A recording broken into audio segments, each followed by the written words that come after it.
பல ஆண்டுகளுக்கு முன்பு இஸ்ரேல் நாட்டின் ஒரு சிறிய நகரத்தில் யோவாக்கீம் மற்றும் அன்னா என்ற ஒரு தம்பதி வாழ்ந்து வந்தார்கள். அவர்கள் நல்லவர்கள், கடவுளுக்கு பயந்து வாழ்ந்தவர்கள். ஆனால் அவர்களின் வாழ்க்கையில் ஒரு வலி இருந்தது. அவர்களுக்கு குழந்தை இல்லை. அவர்கள் நல்லவர்கள், கடவுளுக்கு பயந்து வாழ்ந்தவர்கள். ஆனால் அவர்களின் வாழ்க்கையில் ஒரு வலி இருந்தது. அவர்களுக்கு குழந்தை இல்லை. ஆண்டுகள் கடந்தன. கண்ணீர் சிந்தினார்கள். ஆனால் கடவுளை விட்டு விலகவில்லை. ஒரு இரவு அன்னா ஜெபத்தில் சொன்னாள், ஆண்டவரே, நீர் எனக்கு ஒரு குழந்தையை தந்தால் அவளை உமக்கே அர்ப்பணிப்பேன்.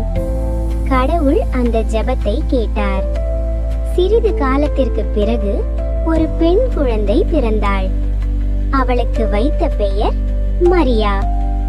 மரியா ஒரு சாதாரண குழந்தை அல்ல. அவள் முகத்தில் அமைதி, இதயத்தில் ஜெபம். சிறு வயதிலேயே அவளை ஆலயத்திற்கு அர்ப்பணித்தார்கள். அங்கே மரியா அமைதியாக ஜெபிக்க கற்றாள். கடவுளின் வார்த்தையை நேசிக்க கற்றாள். தாழ்மையோடு வாழ கற்றாள்.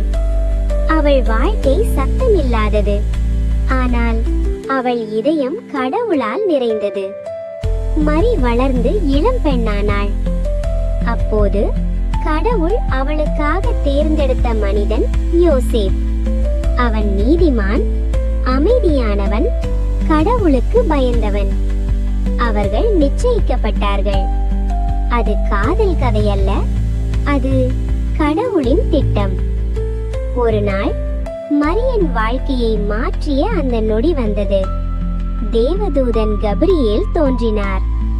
மரியே, நீ கடவுளின் மகனை பெறுவாய். மரியா பயந்தாள், குழப்பமடைந்தாள். ஆனால் ஓடவில்லை. அவள் அமைதியாக சொன்னாள், இதோ நான் ஆண்டவரின் பணிப்பெண். உங்கள் வார்த்தைப்படி எனக்கு ஆகட்டும். அந்த ஒரு ஆம் உலக வரலாற்றை மாற்றியது. மரியா அரசியாக பிறக்கவில்லை, அதிசயமாக வளரவில்லை. ஆனால் தாழ்மையுடன் நம்பிக்கை வைத்தாள்.